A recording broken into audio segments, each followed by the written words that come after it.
Hey, y'all. Welcome to the Birmingham real estate market update. This is the 70th week of us going through and looking at the Birmingham real estate market week by week in terms of the statistics for inventory and for pricing. So that's what we're going to do this week. We're going to look at the same week compared to the previous year and look at sales and inventory. And then we're also going to look at the month of August. We've got the monthly numbers in. So we're going to compare that to the same month of August compared to last year and see how that looks in terms of price appreciation, sales, and just how strong the market is comparatively. So my name is Rob Drum. I'm a real estate broker at eXp Realty here in Birmingham, Alabama. I'm also the team leader of Birmingham Investments Group, where we specialize in helping investors buy and sell.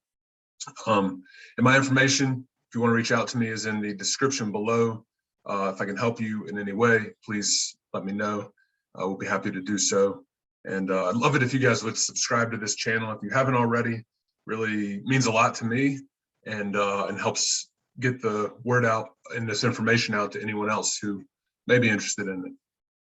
So the numbers for the last week, we had 304 closings. That compares to the same week the previous year at 420. And again, last week we had Labor Day. So it was a short week. And also around that short week, there's kind of a lot of avoidance of having closings usually. So they get pushed one way or the other, but still running behind schedule. And you can see the last couple of weeks, we've been running a little bit behind the previous year in terms of the number of closings. And I think that'll probably continue when we look back next week at kind of the final number. It takes a little while for these numbers to come in and get inputted in MLS. So this always gets revised slightly higher when I look back at it.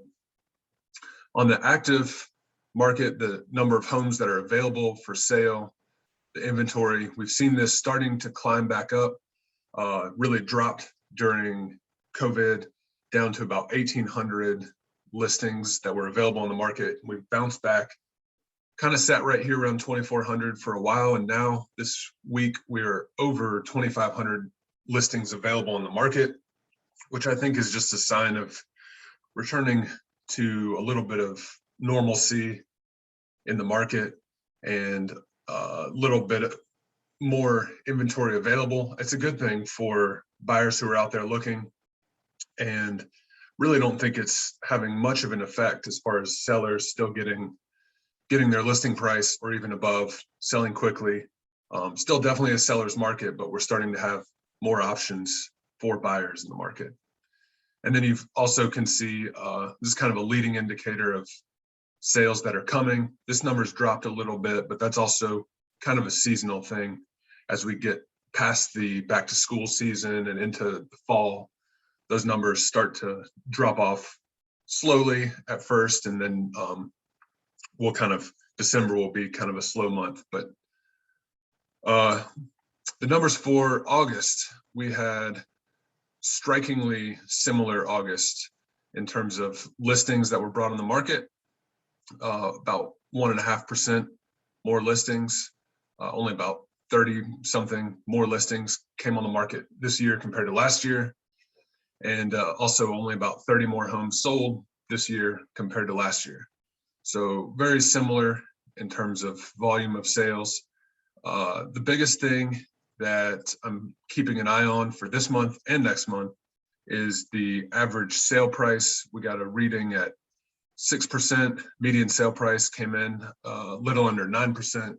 And these are the first numbers in probably 9 months, maybe more, where we've seen single digits year over year appreciation.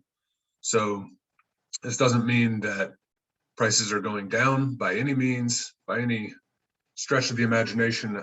I don't think prices are going down, but it does mean that the acceleration that we've seen, which has been pretty drastic for our market, maybe starting to back off. The pedal's been pressed to the floor as far as acceleration, and we're starting to pull that back a little bit and seeing that in these numbers. So we'll see. You can't off this one data point, you can't really say there's a trend.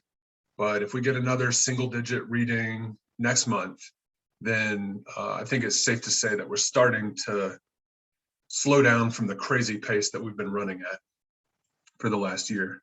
The list to sale, I put this on there because that's what showed up in MLS, but there was something funny going on with our software with the numbers. But still, this number should be probably around 98. And so looking still about 2 points higher. List to sale, still on average, homes are selling above list price. This number has dropped down compared to July and June. So it started to back off a little bit. It's another sign that we're not running as crazy as we were the beginning of the summer. And then days on market, this is standard. We've been kind of around these numbers most of the year. And we're keeping an eye on this 30-year mortgage index as we continue through the recovery. This has been extremely stable for the last 3 weeks. We've been sitting right around 2.88% interest rate on the 30-year mortgage index. And that stability, I think, is also a sign and a driver for a market that's returning to some sense of normalcy, or trying to. So we'll just cross our fingers for that. Thank you all for watching, and thank you for liking this video and subscribing. Really appreciate that. And I will see y'all back here next week with Birmingham Market Update.